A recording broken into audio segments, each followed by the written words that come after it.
D'où viennent les idées? De quoi sont-elles faites? Doit-on forcément attendre qu'elles viennent à nous ou est-ce qu'on peut les convoquer? Créer un terrain favorable à leur arrivée, à leur épanouissement.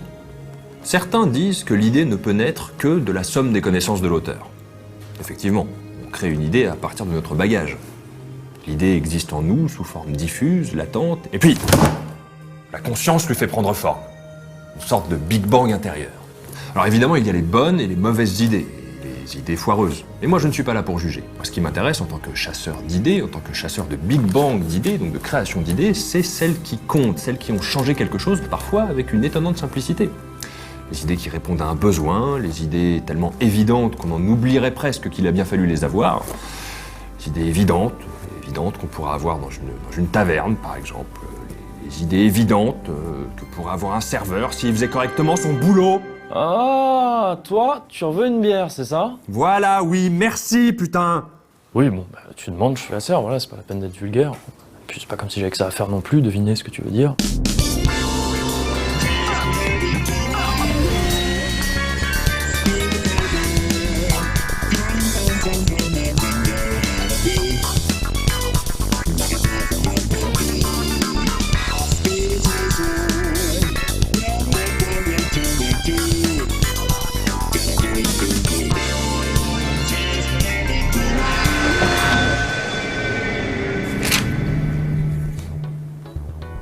Si vous vous demandez ce que c'est mon tableau de chasse. Enfin, c'est mon carnet de chasse où je consigne toutes les idées dont j'ai chassé le Big Bang, c'est-à-dire dont j'ai trouvé le moment de création.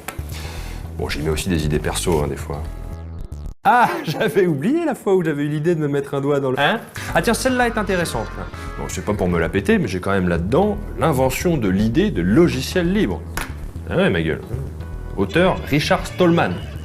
Richie, parce que c'est un pote. Je rejette le mot créateur parce que c'est de la propagande pour comparer les auteurs aux dieux. Pour suggérer que les auteurs méritent du pouvoir sur les humains, des privilèges. Donc, il faut rejeter ce mot. Vous avez vu le bonhomme? Pas commode, hein? Bon, bah pour vous donner un exemple. Quand il va sur Internet, il n'utilise pas le web. Trop dévoyé, qu'il dit. Aucune idée de ce que ça veut dire dévoyé, mais ça claque. Je suis l'auteur de plusieurs programmes dans le système GNU et je suis le fondateur du projet de développement de GNU.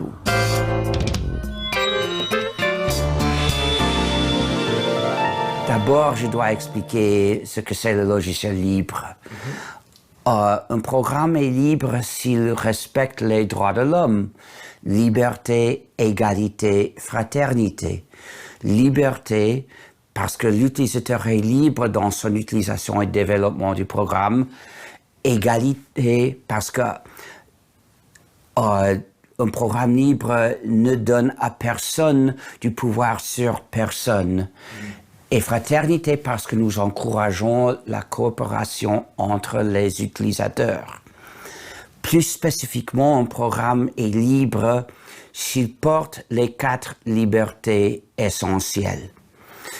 La liberté 0 est celle d'exécuter le programme comme tu veux pour n'importe quel but. La liberté numéro 1 est celle d'étudier le code source du programme et de le changer pour que le programme fasse ton informatique comme tu veux.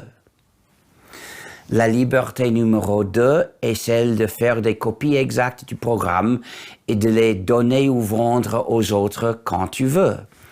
Et la liberté numéro 3 est de faire des copies de tes versions modifiées et de les donner ou vendre aux autres quand tu veux. Avec ces 4 libertés, les utilisateurs ont le contrôle du programme, séparément et collectivement. Donc, le programme fait ce que les utilisateurs veulent et n'est pas un instrument du pouvoir de quelqu'un d'autre sur les utilisateurs du programme. Ce qui est l'injustice d'un programme privateur qui prive de la liberté aux utilisateurs. Un programme qui n'est pas libre et privateur. À l'année 83, je voulais pouvoir utiliser un ordinateur moderne en liberté. Ce qui était impossible parce que l'ordinateur ne fonctionne point sans système d'exploitation. Mais tous les systèmes d'exploitation pour les ordinateurs modernes de l'époque étaient privateurs. Donc, comment rendre possible l'utilisation d'un ordinateur en liberté? Il fallait développer un système d'exploitation libre. Donc, j'ai décidé de le faire. Et ce système d'exploitation s'appelle GNU. J'ai lancé le développement en janvier 1984. Le nom GNU signifie GNU's not Unix, ou GNU n'est pas Unix, et le mot s'appelle GNU. Donc c'est un acronyme récursif, un jeu de mots pour les programmeurs. Mais le but était très sérieux, de libérer les utilisateurs de l'informatique. Sans mon pote Richie, toute la communauté du logiciel libre qui a pris un certain essor ces dernières années n'aurait pas vu le jour, ou alors dans une forme très très différente. Le Big Bang remonte aux années 70.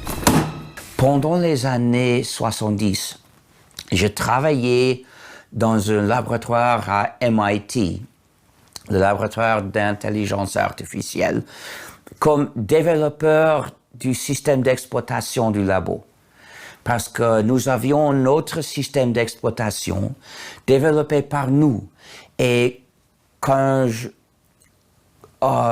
j'étais embauché, c'était en tant que membre de l'équipe de développement de ce système. Mon boulot était d'améliorer le système, d'ajouter des fonctionnalités et de corriger des erreurs. Et c'était pour moi le boulot idéal. C'était d'être payé pour m'amuser. Parce que c'était un grand plaisir écrire des fonctionnalités utiles et commodes dans le système et les voir utilisées par les utilisateurs. Et c'était une communauté de coopération de logiciels libres. N'importe qui était le bienvenu à avoir des copies de nos programmes. C'était une reconnaissance de nous de vouloir une copie de notre programme. Ça nous faisait plaisir. Nous n'avions pas l'idée de nier des copies aux autres. Donc j'ai appris à vivre la vie de logiciels libres dans une communauté de coopération. Mais cette communauté est morte dans les années 80, à 82, sous pression commerciale. Et c'était tragique pour moi. J'avais perdu tout. Donc, je devais penser que faire. Évidemment, j'ai choisi d'essayer de créer une autre communauté coopérative de logiciels libres.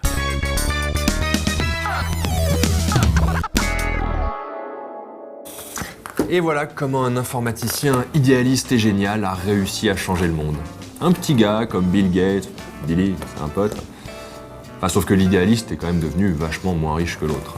Et d'ailleurs, c'est amusant de constater que c'est Richie qui est devenu moins riche que l'autre. C'est amusant parce que c'est Richie en fait. Parce que c'est Richie. Putain, elle vient la bière là ou pas ?